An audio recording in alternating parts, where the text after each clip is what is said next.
Halo teman-teman semua, selamat datang kembali pada channel YouTube saya. Pada kesempatan ini, pada video ini saya akan menjelaskan mengenai penghapusan piutang.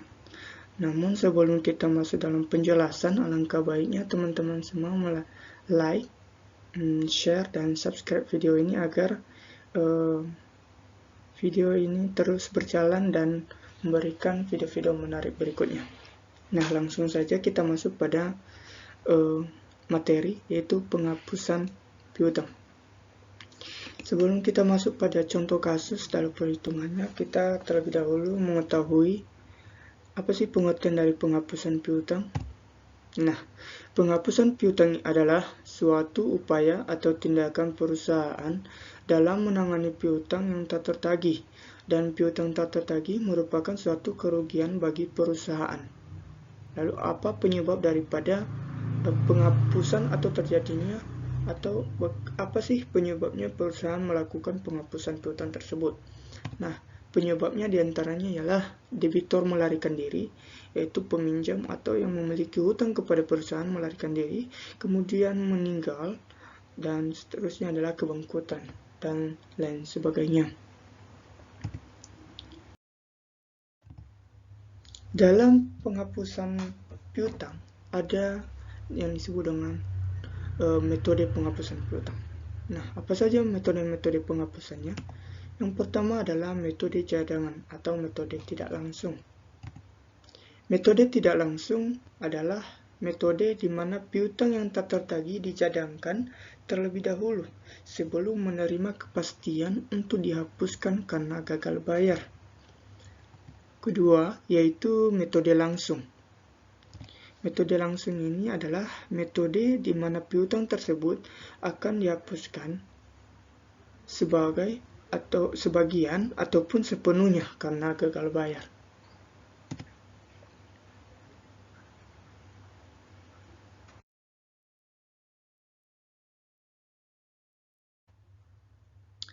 Selanjutnya, perbedaan. Nah, sebelum kita masuk pada contoh atau perhitungannya, kita terlebih dahulu harus mengetahui apa sih perbedaan dari kedua metode tersebut. Nah, perbedaannya yaitu terletak pada yang pertama, perkiraan piutang tak tertagih. Nah, ketika perusahaan memperkirakan suatu piutang dari perusahaan lain tidak dapat ditagih. Nah, bagaimanakah perlakuan tersebut terhadap metode cadangan dan metode langsung? Nah, pada metode cadangan di sini dicatat dalam debit, yaitu beban kerugian piutang, dan kredit cadangan kerugian piutang.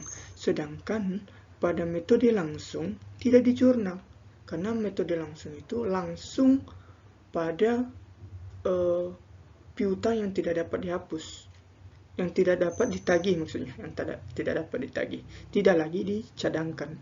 Kemudian pada saat penghapusan piutang, nah di sini pada saat penghapusan piutang, metode cadangan mencatat cadangan kerugian piutang pada piutang, di mana cadangan tersebut yang pada awal memperkirakan di kredit, yang kemudian atas perkiraan tersebut tidak dapat dilunasi, maka cadangan tersebut di debit dan kemudian di kredit, yaitu piutang. Artinya piutang tersebut tidak layak dan tidak dapat lagi ditagih. Nah, sedangkan pada metode langsung dia mencatat jurnalnya yaitu beban kerugian piutang. Nah, sedangkan pada metode cadangan tadi di awal dia sudah mencadangkan beban kerugian piutang.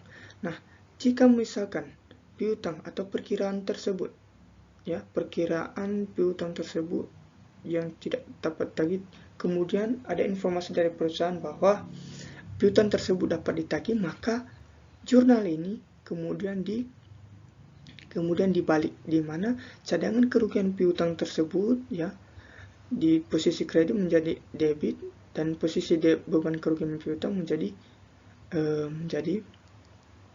kredit. Nah, pada saat metode langsung, di situ saat penghapusan dia mendebit beban kerugian piutang pada piutang, artinya tidak dapat lagi ditagih, tidak ada istilah cadangan, yaitu tidak di jurnal lagi. Jadi artinya metode langsung ini sama artinya dengan periodik, ya. Dia pencatatannya tidak dilakukan apabila informasi tidak didapat daripada perusahaan yang memiliki piutang kita. Selanjutnya kita masuk pada contoh kasus. Nah, pada contoh kasus yaitu kita baca ya. Pada tanggal 1 September 2022, PT Maju memiliki piutang kepada PT Mundur sebesar 250 juta. Pada tanggal 16 September 2022, PT Mundur mengalami kerugian. Nah, ini mengalami kerugian ya guys. Kerugian, ya, mengalami kerugian. Ini kerugian dan akan menyebabkan piutang tak tertagih. Ini dan di sekitar 20% dari jumlah piutang yang dimiliki. Pada tanggal 25 September, PT Mundur dikabarkan tidak bisa melunasi piutang sebesar perkiraan sebelumnya. Artinya, perusahaan Mundur tadi memiliki utang kepada PT Maju. Nah, PT Maju memiliki piutang dari PT Mundur. Nah, kabarnya PT Mundur ini mengalami kerugian, yaitu pada tanggal 16 September. Nah, pada 16 September, diperkirakan 20% dari jumlah piutang yang dimiliki tidak dapat dilunasi oleh PT Mundur kepada PT Maju. Nah, kemudian ada pertanyaannya. Buatlah jurnal atas transaksi di atas dengan menggunakan metode cadangan dan metode langsung. Nah, kita langsung saja pada pembahasannya. Penyelesaian. Kita ketahui dulu tadi pada tanggal 1 September 2022 piutang terdapat sebesar 250 juta. Dan pada 16 September 2022 perkiraan tak tertagih 20% dari jumlah atau total piutang yaitu 250 juta. Maka 20% dari 250 juta yaitu 50 juta. Nah, pada tanggal 25 September 2022 menghapus piutang. Lalu bagaimana kita dapat menjurnalnya? Berikut jurnalnya ya guys. Nah, kita catat pada tanggal 16 September 2022. Dalam metode cadangan kerugian piutang, dia mendebit beban dan mengkredit cadangan sebesar 50 juta. Sedangkan pada metode langsung tidak dijurnal lagi. Dari pengertian sebelumnya kan tidak dijurnal lagi. Nah, kemudian pada tanggal 25 September 2022, cadangan tersebut atau piutang tersebut memang benar-benar tidak dapat ditagih. Nah, pada metode cadangan dia mendebit cadangan yang awal tadi dia mengkredit, kemudian didebit karena tidak dapat ditagih lagi dan piutangnya tersebut dikurangi 50 juta. Nah, pada metode langsung dia langsung pada beban menjadi kerugian atau beban perusahaan dan dikredit piutang sebesar 50 juta. Nah, kira-kira seperti inilah penjelasannya. Penjelasan bagaimana menggunakan metode cadangan dan metode langsung. Nah, saya ada kuis nih, ada kasus nih. Nah, kepada teman-teman semua, kasusnya begini. Sebuah perusahaan industri memiliki piutang dari pelanggan yang terjadi pada tanggal 2 Maret 2019 dengan nilai nominal 160 juta. Pada tanggal 14 Maret, langganannya tersebut membayar sebagian piutangnya sebesar 40 juta. Tanggal 20 Maret, langganannya tersebut dikabarkan mengalami rugi perusahaan dan akan gagal membayar sebagian utangnya. Diperkirakan 15% dari sisa piutang.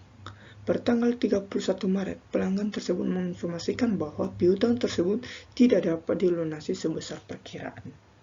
Nah, ini ya. Di sini pada kasus ini ada sebagian piutang yang dilunasi. Nah, diminta atas transaksi tersebut maka buatlah transaksi yang berkaitan dengan menggunakan metode langsung dan cadangan. Nah, saya akan menantang teman-teman semua untuk membuat kasus ini ya, mengerjakannya. Jika teman-teman bisa dan mampu mengerjakannya, jangan lupa berikan komentar di bawah dan saya akan informasikan yang jawaban yang sebenarnya di video-video berikutnya. Nah, Sampai di sini pertemuan kita membahas tentang penghapusan piutang tak tertagih. Nah, semoga teman-teman semua dapat mendapatkan ilmu dan dapat bermanfaat bagi teman-teman semua, dan terlebih-lebih pada diri saya sendiri. Dan saya minta maaf atas segala kekurangan dalam penjelasan saya, dan sebelum itu jangan lupa like, share, dan subscribe. Sampai jumpa pada video berikutnya. Terima kasih.